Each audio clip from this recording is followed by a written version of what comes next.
ಪಡುಬಿಗೊಡೆಯ ನಕ್ಷತ್ರ ಉಡುಪಿಯಲ್ಲಿ ಈ ಬಾರಿ ಹುಲಿವೇಷ ಮುದ್ದು ಕೃಷ್ಣಗಳಿಲ್ಲದೆ ಸಂಭ್ರಮದ ವಾತಾವರಣ ಮನೆ ಮಾಡದ ಜನ್ಮಾಷ್ಟಮಿಯಾಚರಣೆ. ಕೋವಿಡ್ ಕಾರಣದಿಂದ ಸರ್ಕಾರದ ಆದೇಶವನ್ನು ಪಾಲಿಸಿ ಸಂಪ್ರದಾಯಕ್ಕಷ್ಟೇ ಸೀಮಿತವಾಗಲಿರುವ ಅಷ್ಟಮಿಯಾಚರಣೆಗೆ ಮಠದಿಂದ ಸಕಲ ಸಿದ್ಧತೆ ಪೂರ್ಣಗೊಂಡಿದೆ.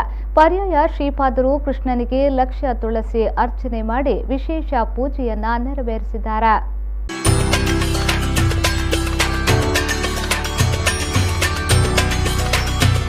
ಕೃಷ್ಣನೂರು ಉಡುಪಿಯಲ್ಲಿ ಕೃಷ್ಣ ಜನ್ಮೋತ್ಸವಕ್ಕೆ ಸಕಲ ಸಿದ್ಧತೆ ಪೂರ್ಣಗೊಂಡಿದೆ.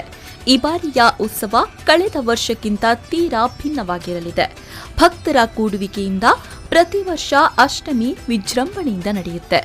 ಆದರೆ ಈ ಬಾರಿ ಕೊರೋನಾ ಕಾರಣದಿಂದಾಗಿ ಭಕ್ತರಿಗೆ ಪ್ರವೇಶ ನಿರಾಕರಿಸಲಾಗಿದೆ. ವಿಟ್ಲಪಿಂಡಿ ದಿವಸ ಮಧ್ಯಾಹ್ನ 12:30 ನಂತರ ಸಾರ್ವಜನಿಕರ ರಥಬೀದಿ ಪ್ರವೇಶಕ್ಕೆ ನಿಷೇಧ ಹೇರಲಾಗಿದೆ.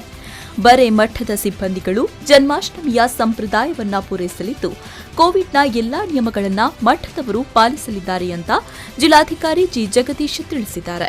ಈಗಾಗಲೇ ಸ್ವಾಮೀಜಿಯವರೊಂದಿಗೆ ಮಾತನಾಡಿದ್ದು ಅವರು ಸಹ ಒಪ್ಪಿಕೊಂಡಿದ್ದಾರೆ. 100 ಜನ ಸಹ ಭಾಗವಹಿಸಲು ಅವಕಾಶ ಇಲ್ಲ.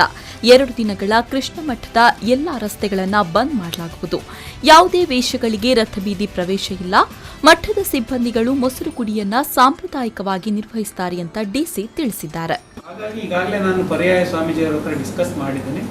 ಅವ್ರ ಜೊತೆ ಅವರ ಅಭಿಪ್ರಾಯವನ್ನು ತೆಗೆದುಕೊಂಡಿದ್ದೇನೆ. ಹಾಗಾಗಿ ಸರ್ಕಾರದ ಆದೇಶ ಪಾಲನೆ ಮಾಡುವಂಥದ್ದು ಕೃಷ್ಣ ಮಠಕ್ಕೂ ಅನ್ವಯಿಸುತ್ತೆ ಅಂತ ಹೇಳಿದ್ದಾರೆ ಅವರು. ಆದ್ರಿಂದ ಸಾರ್ವಜನಿಕರಿಗೆ ಅವಕಾಶ ಇಲ್ಲ. ಸಾಂಪ್ರದಾಯಿಕವಾಗಿ ಏನು ನಡಿಬೇಕೋ ಅದು ಉತ್ಸವನ ಉಟ್ಲಪಿಂಡಿ ಅದೇನಿದೆ ನಡೆಯುತ್ತೆ. ಎಸ್ ಪಿ ಅವರು ನಾವು ಮಾತಾಡ್ತೀವಿ. ಎಲ್ಲ ಕಡೆಗೆ ಸಾರ್ವಜನಿಕರು ಬರುವಂತ ದಾರಿಗಳನ್ನ ಬಂದ್ ಮಾಡ್ತೀವಿ. ಯಾವುದೇ ಕಾರಣಕ್ಕೂ ಸೆಪ್ಟೆಂಬರ್ 10ರ ಮಧ್ಯರಾತ್ರಿ ಕೃಷ್ಣ ಆರ್ಘ್ಯ ಪ್ರದಾನ ನಡೆಯಲಿದೆ.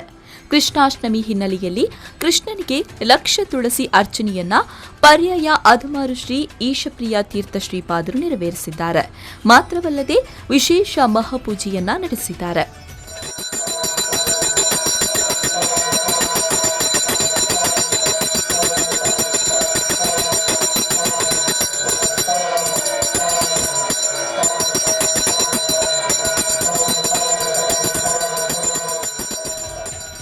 ಕಾಣಿಯೂರು ವಿದ್ಯಾವಲ್ಲಭ ತೀರ್ಥ ಶ್ರೀಪಾದರು ಕೃಷ್ಣನಿಗೆ ಬಾಲಕೃಷ್ಣನ ಅಲಂಕಾರ ಮಾಡಿದ್ದಾರೆ.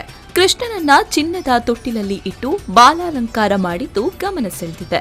ಕೃಷ್ಣ ಜನ್ಮಾಷ್ಟಮಿಯ ಹಿನ್ನೆಲೆಯಲ್ಲಿ ಪರ್ಯಾಯ ಶ್ರೀಗಳು ಸಂದೇಶ ನೀಡಿದ್ದಾರೆ. ನಾವು ವಸುದೇವ ದೇವಕಿಯರಾಗೋಣ. ವಸುದೇವ ಅಂತ ಹೇಳಿದ್ರೆ ಅದು ವೈರಾಗ್ಯಕ್ಕೆ ಸಂಕೇತ, ಭಕ್ತಿಗೆ ಸಂಕೇತ ದೇವಕಿ.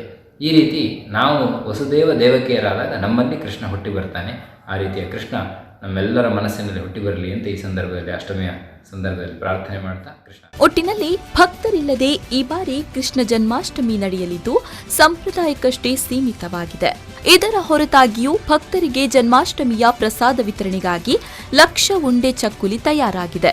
ಹಾಗೂ ಕನಕನ ಕಿಂಡಿಯಲ್ಲಿ ದೇವರ ದರ್ಶನಕ್ಕೆ ವಿಟ್ಲಪಿಂಡಿಯ ದಿನ ಸಂಜೆಯ ಹೊತ್ತು ವ್ಯವಸ್ಥೆಯನ್ನ ಮಾಡಲಾಗಿದೆ. ಪಲ್ಲವಿ ಸಂತೋಷ್, ವಿ4 ನ್ಯೂಸ್ 24/7 ಉಡುಪಿ.